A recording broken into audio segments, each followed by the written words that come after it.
अगर भारतीय करेंसी के ऊपर एक तरफ गांधी जी की तस्वीर है वो एज इट इज रहे, दूसरी तरफ अगर लक्ष्मी जी की और गणेश जी की तस्वीर होगी तो इससे पूरे देश को उनका आशीर्वाद मिलेगा।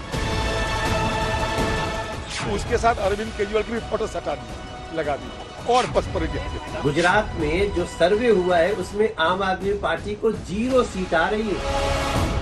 इससे बौखलाए हुए आप कोई भी चुनावी स्टंट कर सकते हैं। आज मेरी केंद्र सरकार से, प्रधानमंत्री जी से अपील है, भारतीय करेंसी के ऊपर एक तरफ गांधी जी की तस्वीर है वो वैसे ही रहनी चाहिए, लेकिन दूसरी तरफ श्री गणेश जी की और श्री लक्ष्मी जी की तस्वीर भारतीय करेंसी के ऊपर लगाई जाए। इसको लगता है कि धार्मिक बात करने से वोट मिलेगी तो ये धार्मिक बात करने लगेगा। तुमको हो पसंद वही बात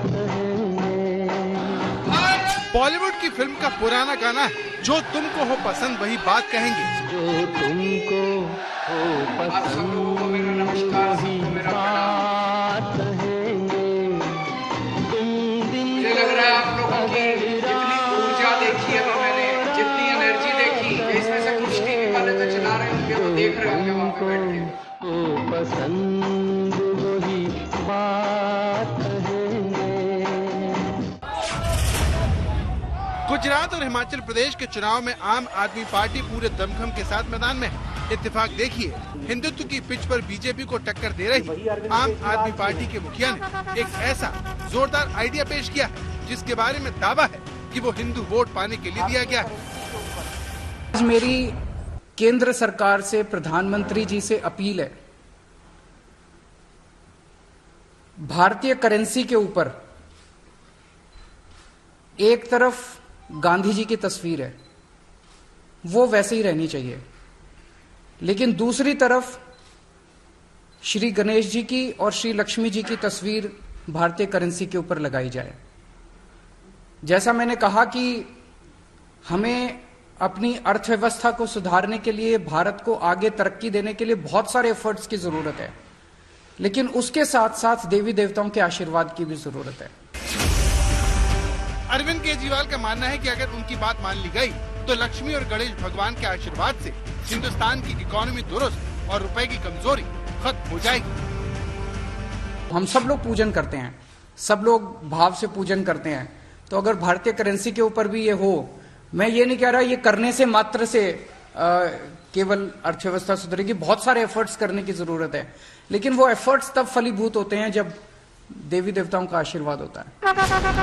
दिल्ली के मुख्यमंत्री दिवाली पर लक्ष्मी गणेश की पूजा तो हर साल करते हैं, लेकिन अब की बार उनकी पूजा बेहद खास रही, क्योंकि पूजा करते वक्त उन्हें ये नायाब आइडिया आया।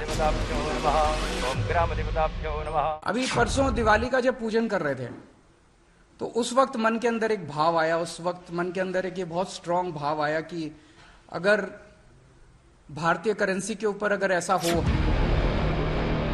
अरविंद केजरीवाल ने अपने इस आइडिया के पक्ष में दलील भी पेश की और कहा कि अगर इंडोनेशिया वाले ऐसा कर सकते हैं, अपनी करेंसी पर भगवान गणेश की फोटो छाप सकते हैं, तो फिर भारत लक्ष्मी गणेश के छापने में हर्जी क्या है। इंडोनेशिया एक मुस्लिम कंट्री है, 85% से ज्यादा उनकी आबादी मुस्लिम है, 2% से कम हिंदू हैं वहां पे, लेकिन उन्होंने भी अपने नोट के ऊपर गणेश जी की तस्वीर छापी हुई है। तो मैं समझता हूं कि ये एक बहुत अहम कदम है जो कि केंद्र सरकार को उठाना चाहिए। लेकिन बीजेपी और कांग्रेस दोनों केजरीवाल का आइडिया गले नहीं उतर रहा। लक्ष्मी जी को समृद्धि की देवी माना गया है, गणेश जी जितने विघ्न होते हैं उनको हरने वाला, उनको देवता माना गया, विघ्न दूर करने वाला देवता माना गया है, तो उन दोनों की तस्वीरें उसके ऊपर लगनी चाहिए। हम ये नहीं कह रहे कि सारे नोट बदले जाएं, लेकिन जितने फ्रेश नोट्स छपते हैं, अभी जो नोट्स हैं वो एज इट इज रहें, लेकिन जो हर महीने फ्रेश नोट छपते हैं वो फ्रेश नोट्स के ऊपर ये शुरुआत की जा सकती है। अरविंद केजरीवाल के इस बयान के बाद सियासत पूरे उफान पर है। बीजेपी से लेकर कांग्रेस तक उन पर हमले कर रही है। लेकिन सवाल यह है कि क्या सिर्फ नोट पर लक्ष्मी गणेश की तस्वीर छापने भर से देश की इकोनॉमी पटरी पर आ सकती है? गुजरात चुनाव से ठीक पहले नोट पर भगवान की फोटो की मांग करके अरविंद केजरीवाल ने सॉफ्ट हिंदुत्व का एक बड़ा दांव खेल दिया है। इससे भारतीय जनता पार्टी की चिंता जरूर बढ़ गई होगी। लेकिन इस बीच राजनीतिक गलियारों में एक नया विवाद शुरू हो गया है कि नोट पर भगवान की फोटो की मांग का कनेक्शन क्या वोट भी दिला सकता है? कैमरामैन आलोक दास के साथ पंकज जैन, दिल्ली, आज तक। इंडोनेशिया दुनिया की सबसे अधिक मुस्लिम आबादी वाला देश है। इंडोनेशिया में 85% मुसलमान हैं। हिंदुओं की आबादी वहां पर अब 2% मात्र है। इसके बावजूद 20,000 रुपए के करेंसी नोट पर भगवान गणेश की तस्वीर का दावा किया जाता है। इसकी सबसे बड़ी वजह इंडोनेशिया के इतिहास का हिंदू मान्यताओं और संस्कृति से जुड़ाव है। इंडोनेशिया से जुड़े सबसे अहम सवाल का जवाब देखिए।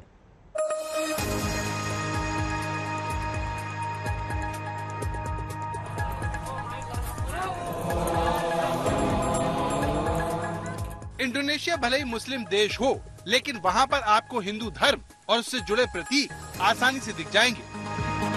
यहाँ तक कि उनके नोट पर गणपति विराजमान है। इंडोनेशिया की करेंसी को रुपया कहते हैं। वहाँ 20,000 के नोट पर भगवान गणेश की फोटो है, जिसकी वजह कुछ इस तरह है।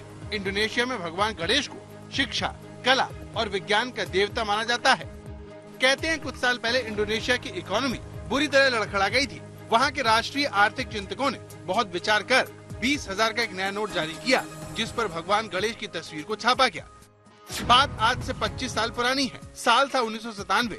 एशिया की आर्थिक मंदी में इंडोनेशिया समेत कई देशों की करेंसी डॉलर के मुकाबले बहुत ज्यादा गिर गई।